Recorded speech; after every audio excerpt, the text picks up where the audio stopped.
사법부와 청와대의 물밑 조율이 결국 파국으로 끝났습니다. 조희대 대법원장이 오랜 관례를 깨고 신임 대법관 후보를 청와대에 기습 서면 통보하며 정면 충돌했는데요. 그 숨겨진 꼼수와 의도를 지금부터 집중 취재했습니다. 이건 또 어떻게 봐야 할까요? 지난 반년간 노태학 전 대법관 후임자를 제청하지 않아서 비판을 받아온 조희대 대법원장이 오늘 대법관 후보 2명을 동시에 제청했는데요. 언뜻 보면 공석 사태가 해소된 것만 드러나는데 그런데 대법원이 이번엔 대통령실과 의견 조율을 해서 후보자를 제청하는 관례를 거치지 않은 걸로 파악됐습니다. 유서영 기자의 단독 보도입니다. 오늘 대법관 후보 임명 제청 과정에서 조희대 대법원장이 관례와 달리 대통령실과 협의를 거치지 않은 걸로 확인됐습니다. 대법원장이 대법관에 대한 제청권을, 대통령이 임명권을 가지고 있기 때문에 대법관 임명 과정은 보통 청와대와 대법원이 의견을 조율한 뒤 대법원장이 직접 대통령을 만나 최종적으로 제청하는 방식으로 이루어져 왔습니다. 그런데 이훈구 대법관 후임인 김성수 서울고법 부장판사와 관련해서만 협의가 있었고 노태학 전 대법관 후임인 손봉기 대구지법 부장판사와 관련해선 이 같은 협의가 없던 걸로 전해졌습니다. 청와대는 대법관 제청 내용을 서면으로 통보받았고 조 대법원장은 오늘 청와대 예방 등의 외부 일정도 없던 걸로 파악됐습니다. 조희대의 신보 법원 행정처장은 국회에 나와 뭐라고 했을까요? 자, 그리고 아까 대통령실이나 청와대 쪽이랑 소통했는데 안 만나줘서 서면으로 냈다라고 말씀하셨는데 그거 사실입니까? 네. 뭐가 사실입니까? 제가 확인해 보니까 지금 그게 아닌 것 같던데 왜 지금 법원이 궁지에 몰리니까 왜 갑자기 청와대를 끌고 들어옵니까? 지금 대법원장과 법원 행정처장의 판단에 의해서 서면으로 제출한 거 아니에요? 협의해서 했습니다. 어떤 협의를 했어요? 서면 제청하는 거에 대해서 협의했습니다. 당일날 했죠? 서면 제청은 그 전부터 협의가 되고 있었습니다. 무슨 서면 제청이 협의가 됐다고 그래요? 거짓말하지 마시고 왜 자꾸 청와대를 끌어들여서 그렇게 합니까? 그렇게 했을 거면 이렇게 서면 제청했을 거면 이렇게 지연시키지 말고 빨리 하지 그랬어요. 왜 이제까지 시간 끌고서 이제 와서 서면 제청 협의했다라고 그렇게 거짓말을 하세요? 기자의 질문에도 묵묵부답, 청와대 패싱에 이어 취재 기자도 쌩까는 조희대인데요. 조희대 대법원장 얘기를 좀 해보면 조희대 대법원장이 손봉기 대구지법 부장판사, 김성수 서울고법 부장판사를 신임 대법관으로 임명 제청했습니다. 청와대 방문해서 대통령과 협의하는 게 관례였거든요. 근데 서면 통보로 대신했어요. 조 대법원장 오늘 출근길 영상 잠시 보고 얘기 나누겠습니다. 네, 대법원장님, 대법관 후임 청와대에 서면 통보하신 이유 있으실까요? 지금 5개월간 공석이었는데 청와대하고 조율이 잘 안 되신 건가요? 네. 대통령 패싱이라는 비판이 나오고 있는데 이제 기자들 질문에도 패싱을 해가지고 그냥 수고하십니다 하고 그냥 넘어갔어요. 사실 본인 입장은 밝힐 법도 한데 조희대 대법원장이 왜 지금 이 시점에 관례를 깨고 전례를 깨고 이 임명 제청을 한 건지 어떻게 해석하세요? 그러니까 이제 임명 제청이란 제도가 예전에는 이 대법원과 대법관이 사실상 이제 행정부 이 청와대의 밑에 있었어요. 그래서 예전에 막 그 기록들 보면은 박철원 좀 오래 거슬러 올라가죠. 박철원 청와대 정무비서관이 대법관 후보들 청와대 불러다가 면접도 보고 그랬어요. 그건 이제 옛날에 군사정권 시절이고, 근데 노무현 정부 때 이제 이런 위원회 같은 게 만들어져 가지고 무조건 기수대로 올리던 것도 깨고 좀 다양성도 넣고 그러면서 이제 이런 제도가 완성이 됐는데 갈등이 여러 번 있었어요. 갈등이 여러 번 있었는데 결국은 대통령이 다 이겼습니다. 결국은. 그래서 이명박 정부 때 이제 이용훈 대법원장도 한 2주간 이제 대법원의 그러니까 임명 제청을 못 하고 막 이런 사례가 있었는데 일단 저는 이거 왜 이 시점이냐 그러면은 2명을 같이 올리려고 했던 것 같아요. 그러니까 3월 초에 노태학이 이제 사퇴하고 다음 달이죠. 9월 달에 이훈구인가? 잠깐 이름이 헷갈린다. 이훈구 대법관. 이훈구 대법관이 이제 하는데 이게 첫 번째 노태학 후임으로 의견 조율이 안 된 거예요. 뭐 언론에 알려진 바로는 김민기 이제 판사를 민주당 그러니까 대통령 쪽에서는 좀 더 선호했다라는 얘기가 있고 좀 더 개혁 성향의 사람은 이제 해달라고. 그런데 이쪽에서 손사래를 치니까 그러니까 그게 협의가 안 되고 버틴 거죠. 그냥 버티다가 2명을 해서 자, 1명은 그러면은 청와대가 원하는 사람으로 하고 1명은 내가 원하는 사람으로 일종의 약간 나 스스로 균형을 맞춘 뭐 딜을 한 이런 건데 이 어쨌든 관례를 이제 깬 거잖아요. 관례를 깬 거라서 이게 좀 파장이 있을 것 같고 청와대가 어떻게 할지 이게 그러니까 우리나라에서 한 번도 임명 제청한 거를 반려를 한 적은 없어요. 대통령. 왜냐하면 상의를 했으니까 어떤 식으로든 막판에 조율을 했는데 반려할 수도 있지 않을까? 사상 초유로?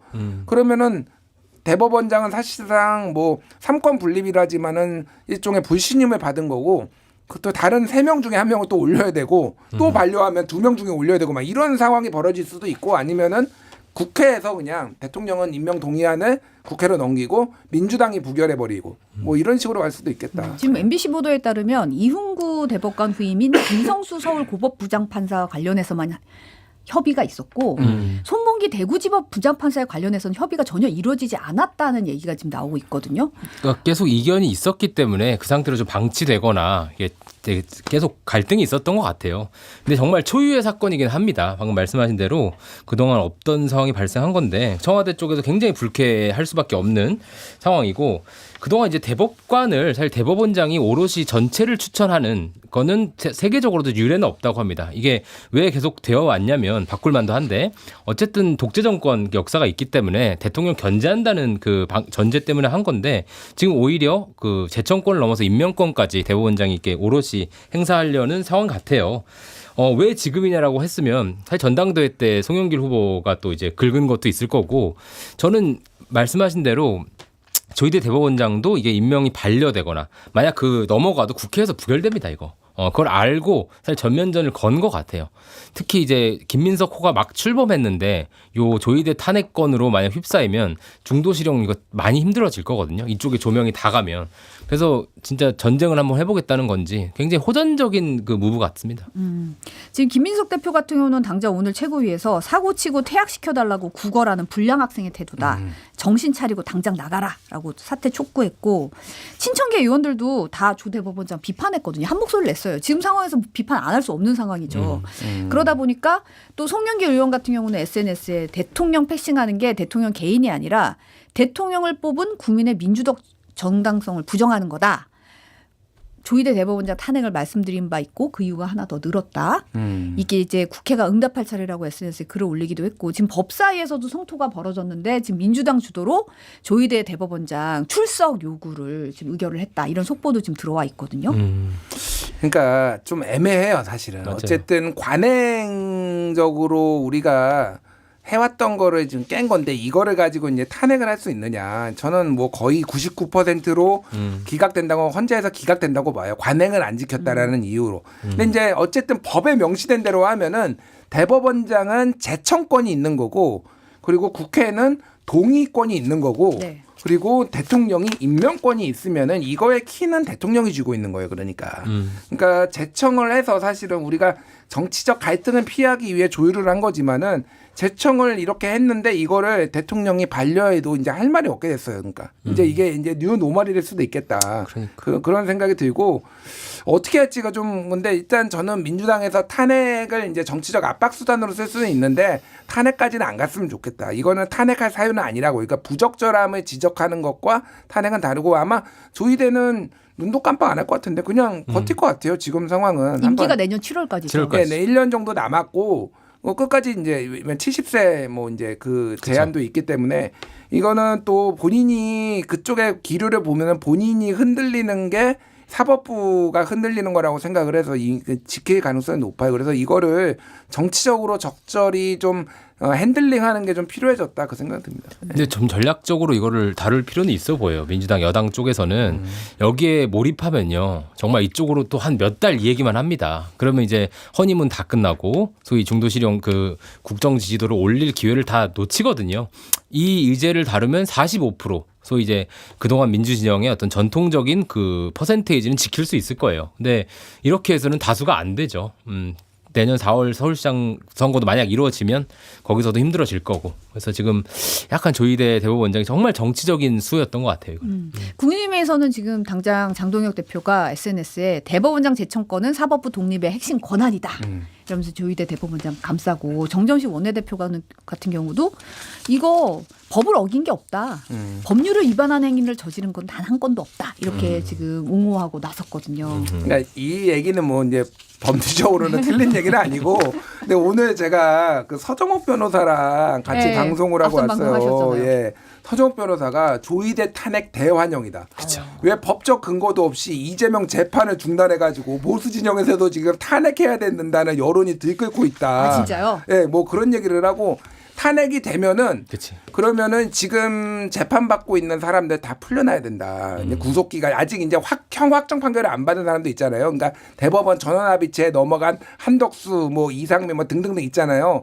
이 사람들이 이제 구속기간 끝나서 다 풀어줘야 되니까 대환영이다. 뭐 이런 얘기를 하더라고요. 그래서 이게 어쨌든 여야가 통합되는 약간 생각지도 못했던 조식인데요. 아니, 그러니까 그치. 어디까지 우리 이거를 이제 진지하게 받아들여야 되는지는 모르겠으나 제가 말씀드린 거는 탄핵 카드는 실제 뽑는 거는 문제가 발생하고 이 여당이 안 좋은 국면으로 흘러갈 가능성이 있다라는 거는 저는 뭐 그렇게 생각해요. 예.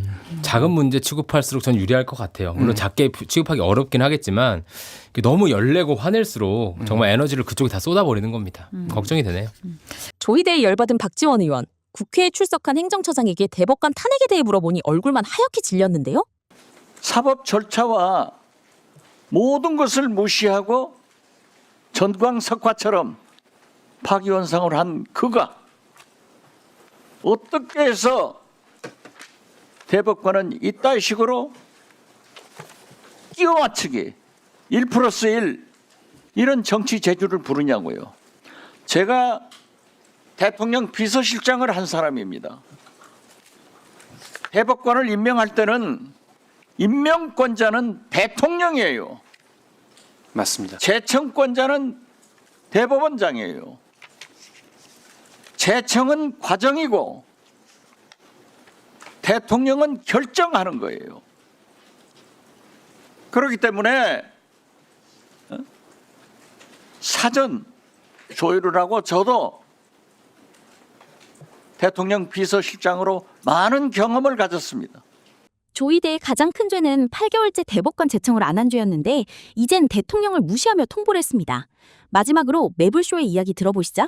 그런 와중에 사법부의 최고의 수장 조희대는 저는 화가 나는 게 아니라 좀 무섭습니다.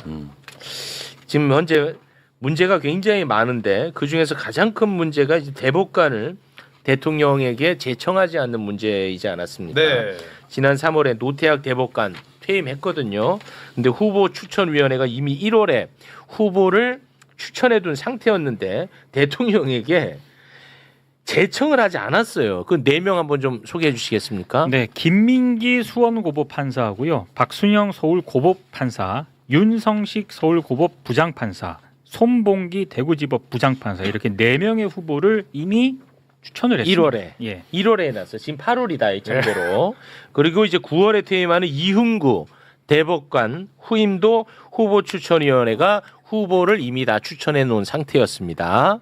자, 4명은 김문관 부산지방법원장이고요. 그리고 김성수 서울고법 부장판사, 김예영 서울 남부지법 부장판사, 그리고 김정중 광주지법 부장판사 이렇게 4명입니다. 네, 그런데 이거를 대통령에게 제청하지 않는다는 이유로 국회에서 이제 탄핵을 좀 해야 되나 하는 목소리가 좀 나오지 않았습니까? 맞아요. 그러니까 조희대가 2명을 대통령에게 제청을 했는데 문제는 뭐냐? 임명권자는 대통령입니다. 네. 그래서 관례적으로 청와대하고 사전에 이렇게 교감하고 협조를 합니다. 약간의 조율. 네. 왜냐하면 임명권자가 대통령이니까. 그렇죠. 네. 근데 이놈의 조희대는 협조하지 않고 물어보지 않고 지 멋대로 이번에 제청을 했습니다. 조희대가 2명을 제청을 했거든요. 예. 노태학 후임 대법관으로 손봉기 대구지법 부장판사를 제청을 했고, 이흥구 후임 대법관으로는 김성수 서울고법 부장판사를 제청을 했는데, 김성수 판사 같은 경우에는 청와대와 협의를 했습니다. 그런데 노태학 후임 대법관인 손봉기 부장판사는 청와대와 협의 없이 서면으로 그것도 지금 제청을 했는데, 이거 진짜 건방지네. 통상 최종 제청은 대법원장이 대통령을 직접 만나가지고요, 대면으로 진행을 해왔던 게 그동안 관례였습니다. 근데 이번에는 서면으로 사실상 통보를 한 거죠. 예. 자, 이제는 이제 전문 분야니까 요걸 좀 맥락을 설명을 좀 해주셔야 될 것 같습니다. 아주 그 질이 나쁜 정치적 꼼술수를 썼다고 봐요. 대법원장이. 그러니까 지금 1월 달에 추천된 대법관 후보를 여태 임명하지 않고 있다라고 하는 의도가 드러난 거죠. 그렇지. 이번에 해가지고 자기가 하고 싶은 사람이 따로 있었던 그렇죠. 거야. 사실은 그간에 이제 흘러나온 얘기들이 저 손봉기 부장을 시키고 싶어가지고 청와대에서는 그 김민기 판사를 원했나요? 그거는 잘 모르겠어요. 여성 판사들이 아무래도 조금 더 필요하지 않냐. 여성이 몇 명 없으니까 그런 얘기가 있었지만 특정인으로 누구를 한다라는 거는 저는 박순영 뭐 김민기 둘 다 괜찮다라는 생각을 개인적으로 하고 있었는데 네. 청와대가 어쨌는지는 지금 그거를 청와대에 들을 수는 제가 없으니까 네. 이거는 모르겠고 보도는 보도는 그런 식으로 났었죠. 근데 그거를 지금 예전에 저희가 일할 때 보면은 저 협의 과정이라고 하는 것이 지금 뭐랄까 저기 손봉기 판사 같은 경우에는 없었다고 지금 보도를 하는데 그러니까 쉽게 말하면 없는 건데 사실은 없었던 게 아니라 그간에 이제 오가는 과정들이 있었던 거죠. 협의 과정이 있었는데 협의가 안 된 거지. 그러니까 조이대가 마음에 안 들었던 거야. 그렇죠.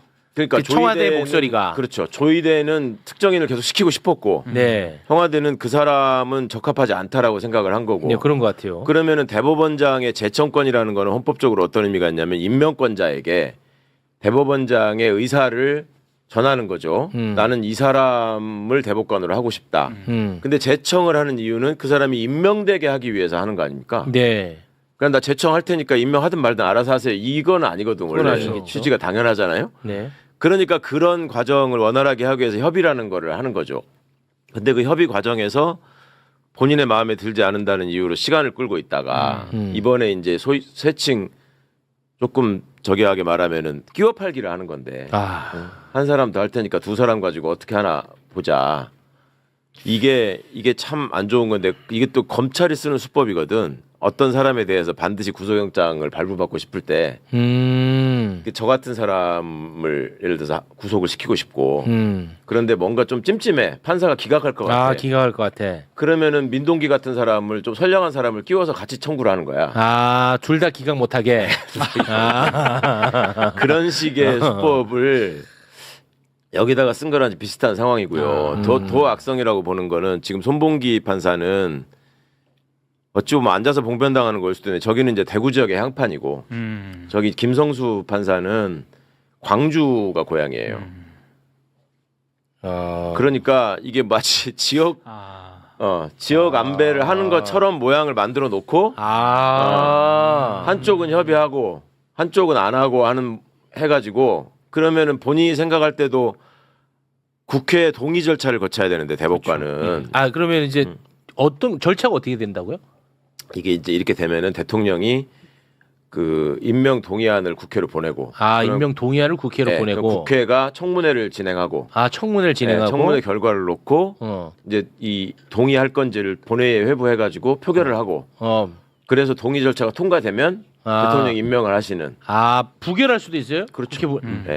국회에서 부결로 가야겠다. 그러니까 국회에서 부결하면은 이거는 웃을 일은 아닌 거. 예, 우리 헌법 조항이 어떻게 되어 있냐면 대법관은 대법원장의 제청으로 국회의 동의를 얻어 대통령이 임명한다 이렇게 되어 있거든요. 3단계예요. 대법원장의 제청은 적임자를 추천하는 과정이고요.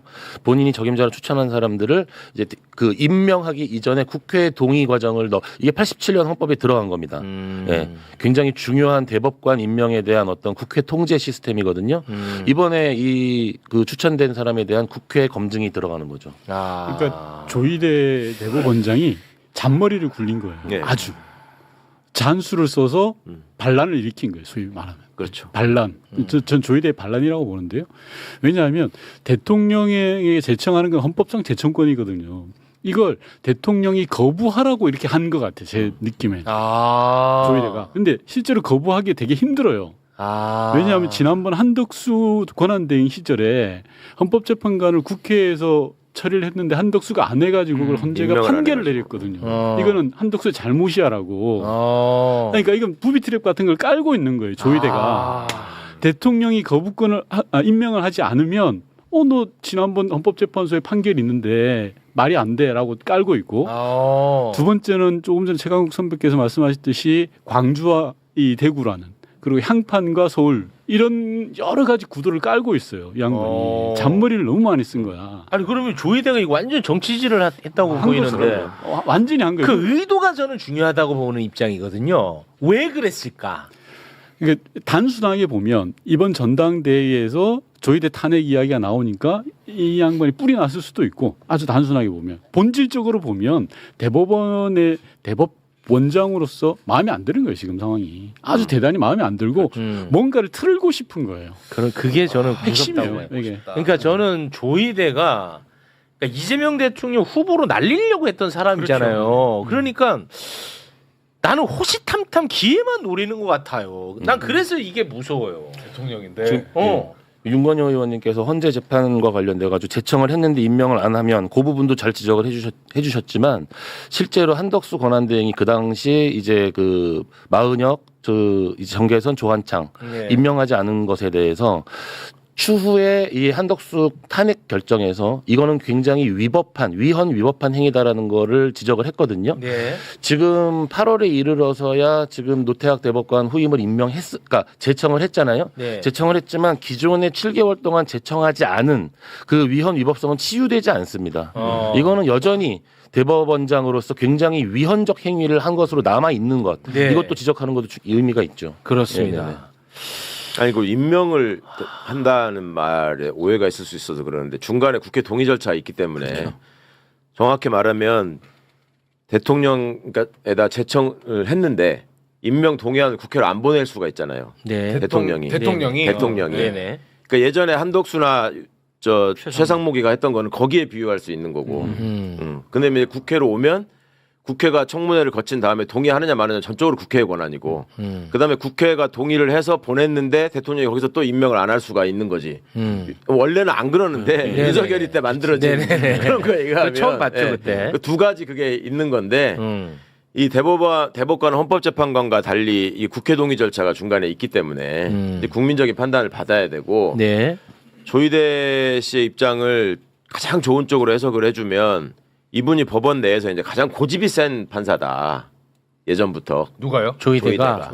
그런 평가를 받아왔어요. 그러니까 자기는 윤건영 의원 말씀처럼 지금 정치권의 상황이나 이런 돌아가기 마음에 안 드는 거야. 그리고 나는 사법권 독립을 계속 수호하는 원칙적인 판사야. 자기 생각할 때. 그러니까 가장 좋은 쪽으로 해석하자면. 그러니까 나는 헌법상의 제청권을 그냥 행사할 테니까 그러면 부동의를 시키든지 거부해 보세요. 말하자면 입법부하고 행정부에다가 공을 던진 거예요. 정치적 파장을 염두에 두고. 그래서 국민들이 보기에 누가 이기나 해봅시다. 이런 마음이 있을 것 같고.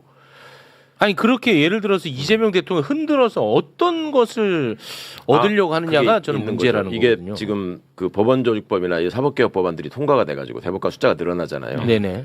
그러면 앞으로 조희대 씨가 내년 7월까지가 정년이기 때문에 그 안에 또 대법관 제청 이게 필요한데 본인은 앞으로도 계속 이런 식으로 내 맘대로 하겠다라는 일종의 기싸움. 그럴 수는 있겠네. 그럼 이제 국회 입장이 대단히 중요할 것 같은데.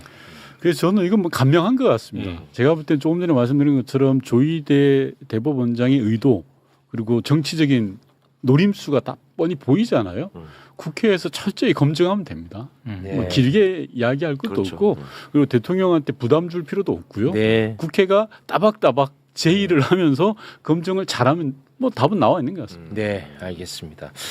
저는 아무튼 조금 더 악의적으로 지켜보도록 하겠습니다. 그리고 국회가 시간 끌지 말고 정해진 대로 하는 게 중요해요. 예전에도 보면은 대법원장, 대법관 부동의해야 된다고 한참 그러다가 시간 가고 나면은 또 이래저래 로비 받아가지고 스무시 넘어가서 그랬거든. 그런 짓 안 해야 돼. 그런 게 있어요. 궁금한 게 이게 만약에 국회에서 동의를 안 했다. 두 사람 중에 한 사람이라도 그러면 다시 절차를 또 밟아야 되는 거죠. 그렇죠. 새로운 사람으로 다시. 똑같은 사람은 안 되고. 그렇죠. 다시 밟아요. 그러면 새로운 추천은 새로 받아요. 대법원 전원합의체로 회부된 사건들이 있지 않습니까? 김건희 건이라든가 뭐 한덕수 건이라든가 그거는 그럼 연기가 되는 거예요? 아니죠. 지금은 없는 공석 상태에서 진행이 되는 거예요. 예. 공석 상태에서 할 수 왜냐하면 전원합의체는 있는데. 우리 법에 대법관의 3분의 2 이상의 출석이 이제 그 전원합의체 요건이기 때문에 네네. 지금 2석이 공석이 되더라도 진행이 가능해요. 근데 그러면은 진행하다가 네. 그 결론이 아직 안 난 상태에서 2명이 새로 들어오면 네네. 그래도 2명을 배제하고 들어오면은 약간의 시간을 더 그 사람들이 기록 검토를 해야 되니까. 근데 시급한 사건이면 기록 검토를 빨리 할 수 있으니까 그것 자체는 큰 문제는 안 되죠. 조희대 대법원장의 장기가 기록 빨리 보는 거죠. 네. 이틀이면 다 봅니다. 뭐 수십만 페이지도 금방 보는데. 그렇습니다. 그러니까 지금 현재는 전원합의체는 그냥 진행은 될 수 있어요. 알겠습니다.